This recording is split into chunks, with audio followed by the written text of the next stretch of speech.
تو دوستو یاد رکھنا، تگڑا اور مضبوط جوان پتہ کون ہوتا ہے؟ جس کی نظریں پوری طرح اس کے کنٹرول میں ہوں۔ یہ علامت جوانی ہے۔ جس آدمی کا پوری طرح، دو لوگ دنیا میں کبھی کوئی کارنامہ سر انجام نہیں دے سکتے، ایک جو حرام کھاتا ہو، ایک جس کی نظر ناپاک ہو۔ محمد بن قاسم جب یہاں آئے تھے نا، تو ایک دن بڑے پریشان تھے، تو ایک بزرگ کہنے لگے آپ کیوں پریشان ہیں؟ کہنے لگے راجہ دہر سے مقابلہ ہے اور ہماری فوج تو سندھ کے رستے بھی نہیں جانتی، زبان بھی نہیں جانتی، لڑیں گے کیسے؟ 2-4 دن کے بعد ان بزرگوں کی دوبارہ محمد بن قاسم سے ملاقات ہوئی تو بڑے خوش تھے۔ کہا اب آپ کیوں خوش ہیں؟ کہنے لگے وہ میرا مقابلہ نہیں کر سکتا، میں نے تحقیق کر لی ہے۔ کہا کیوں؟ کہنے لگے نظر کا گندہ ہے، اور جو نظر کے گندے ہوتے ہیں وہ میدانوں میں ٹھہرا نہیں کرتے۔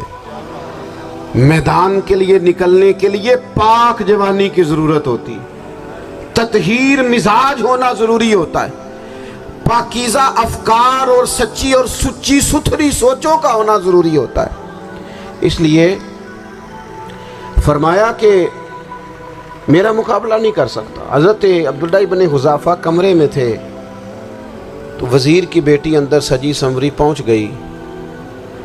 جیسے ہی آپ نے اس کفر کی چال کو دیکھا تو تیمم کر کے نفل شروع کیے۔ وہ ساری رات بیٹھی رہی، رب کا بندہ ساری رات عبادت کرتا رہا۔ عبادت بڑا سہارا ہے، مصلی بڑا سہارا ہے اللہ کے بندوں۔ صبح دروازہ کھولا، وزیر نے اپنی بچی سے پوچھنا چاہتا تھا رزلٹ کیا نکلا، تو وہ کہنے لگی پیچھے ہٹ جا، اب تیرا میرا تعلق کوئی نہیں، میں نے نبی پاک کا کلمہ پڑھ لیا۔ اس نے کہا میں نے بھی زمانہ دیکھا ہے، پر یہ کیا لوگ ہیں، کستوری کے بنے ہوئے، سندل سے دھلے ہوئے، کہ میں ساری رات کمرے میں رہی اور 100 اور 1000 آدمی جس جوان کا مقابلہ نہ کر سکے، اتنا طاقتور جوان کمرے میں رہا اور اس نے نظر اٹھا کے نہ دیکھا۔ او کچا رنگ للاری والا جڑا چڑھدا تے لیندا رہندا ہے، اے عشق تیرے دا رنگ محمد چڑھیا پھر نہیں لیندا۔ میں کہا ایک دفعہ نظر اٹھا کے نہیں دیکھا، کمال ہو گئی۔ اتنے بڑے لوگ، اتنی بڑی سعادت مندی، فیروز بختی، معاملہ فہمی حد ہو گئی۔ اللہ اکبر۔ دوستو بادشاہ جب پوری طرح ہار گیا نا، اس نے کہا مار دو۔ تیل گرم کیا ایک کڑاہی میں، اور جب آپ کو اس میں ڈالنے لگے تو آپ کی آنکھوں میں آنسو آ گئے۔ بادشاہ کا خیال ہوا شاید نرم ہو گئے ہیں، کہنے لگا روئے کیوں؟ فرمانے لگے سوچتا ہوں جان ہی ایک ہے، کتنا مزہ ہے اس کی راہ میں جان دینے کا، کتنی لذت ہے اس کے نام پر مرنے میں، کتنا لطف ہے۔ جے تو چڑھیا اتے دار بھی نہیں، تے جے تو وکیا عشق بازار بھی نہیں، تے ایڈا سستا سودا پیار بھی نہیں، تے ایڈا سستا لبدا یار بھی نہیں۔ کئی جنگل گانے پیندے نہیں، کئی دوزخ لنگنے پیندے نہیں، جے وہ اس ملوں بھی مل جاوے، ایدوں سستا ہور بپار بھی نہیں۔ تے کچھ سمجھ نہ آوے لوکاں نوں وہ کادے نال شہید کرے، ڈٹھی یار دے ہاتھ تلوار بھی نہیں، پر او دا خالی جاندہ وار بھی نہیں۔ کہنے لگے ایک جان ہے نا، تو دل کرتا ہے ہزاروں ہوتی تو ایک ایک کر کے محبوب کے نام پہ قربان کرتا، جب میرے پاس ہے ہی ایک، کروں کیا؟ حضرت عبداللہ ابن حذافہ رضی اللہ تعالیٰ عنہ جب روئے اور بادشاہ نے یہ بات سنی، تو بادشاہ اٹھ کے کھڑا ہو گیا، سارے وزیروں مشیروں کو کہنے لگا تم نے کہا تھا نا بندہ ضائع کرنے والا نہیں، یہ بھی ضائع کرنے والا نہیں۔ کہنے لگا میرا ماتھا چومو، تم جیسے لوگوں کو قتل نہیں کرنا چاہیے، آزاد کرنا چاہیے۔ عزیز اپنی زندگی سے نا یہ بہت زیادہ ہرس، ہوس، طمع، اور یہ کسی بات کی بھی ہو، ہرس صرف پیسوں کی نہیں ہوتی، شہرت کی بھی ہوتی ہے، یہ بیماری انسان کو اقتدار کی بھی ہوتی ہے، تعریف کی بھی بیماری ہوتی ہے، یہ سارے نقص ہوتے ہیں لوگوں، اور معاذ اللہ بعض جبوں کبوں کے اندر بھی ہوتے ہیں، وہاں بھی پنپتے۔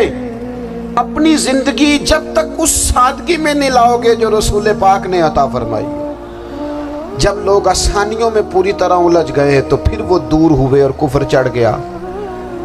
دوسری بات، اللہ کے محبوب صلی اللہ تعالی علیہ وسلم کی محبت ہم سے تقاضا کرتی ہے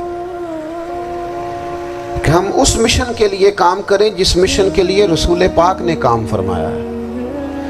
ہم سارے کام بڑے مضبوطی سے، سوچ سمجھ کے، تدبر سے، حکمت سے، تقاضوں کو مد نظر رکھتے ہوئے کرتے ہیں سارے کام۔ دین کے کام میں ہمارا مزاج نہیں ہوتا، او ہو جائے گا جی، آپ بسم اللہ پڑھیں جی، شروع کریں جی۔ آپ تقاضوں کو سمجھیں، چیزوں کو دبائیں نہیں، چیزوں پر غور کریں۔ کسی کے ذہن کی سطح پر سوال ابھرتا ہے، اس کا تسلی بخش جواب دیں۔ اپنی زندگی میں دین کے کام کے لیے اپنے آپ کو وقف کریں، اور دین کے کام کے بہت سارے پہلو ہیں۔ ہزاروں لوگوں کو قرآن پاک ٹھیک پڑھنا نہیں آتا، ہزارہا لوگ ہیں جو قرآن مجید کے مطالب سے آگاہ نہیں ہیں، دین کی بنیادی ضروریات سے لوگ نابلد ہیں۔ میں آپ کو کس طرح یہ بات سمجھاؤں کہ ہزاروں کی تعداد میں طلاقیں اس لیے ہوتی ہیں کہ مردوں کو طلاق کے مسئلے نہیں آتے، انہیں پتہ نہیں ہے کہ مجھے حقوق زوجین کے معاملے میں کیسے چلنا۔ ڈھیر سارے گھروں میں تباہی اس لیے ہے کہ تربیت اولاد کا دینی منہج ہمیں نہیں پتا۔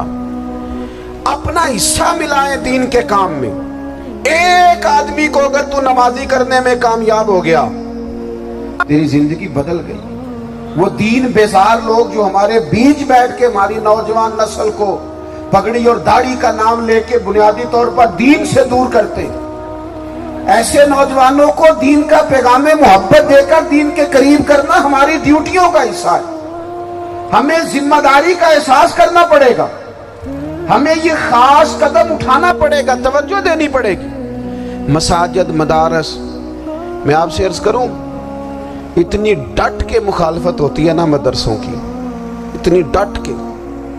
میں ادارہ چلاتا ہوں، اس کے چلانے میں جو مشکلات ہیں وہ تو ہم بتا نہیں سکتے آپ کو، اس لیے کہ میری قوم، میرا اس قوم سے تعلق ہے جو نعت خواں امیر کرنا چاہتی ہے، مدرسے نہیں۔ نقیب خطیب پیدا کرنا چاہتی ہے، شعر و شاعری کی زندگی کو پروان چڑھانا چاہتی ہے۔ فقط ہمارا ان لوگوں سے تعلق ہے جو لاکھوں کروڑوں روپیہ محافل پہ لگائیں گے، اور قاری صاحب بیچارے اگر مسجد کا کوئی ہونے والا کام کسی وقت بتا دیں گے تو وہ بڑی مشکل آ جائے گی ان کے لیے۔ یہ کیسے ہو سکتا ہے، آپ نے یہ ڈیوٹی بتا دی۔ مدارس، اور جتنا اہم رول دین کو پھیلانے میں مدارس اسلامیہ کا ہے، اتنی زبردست، لوگوں کا خیال ہوتا ہے میری طرح کے لوگ شاید کام کرتے ہیں، ڈیوٹی کرتے ہیں۔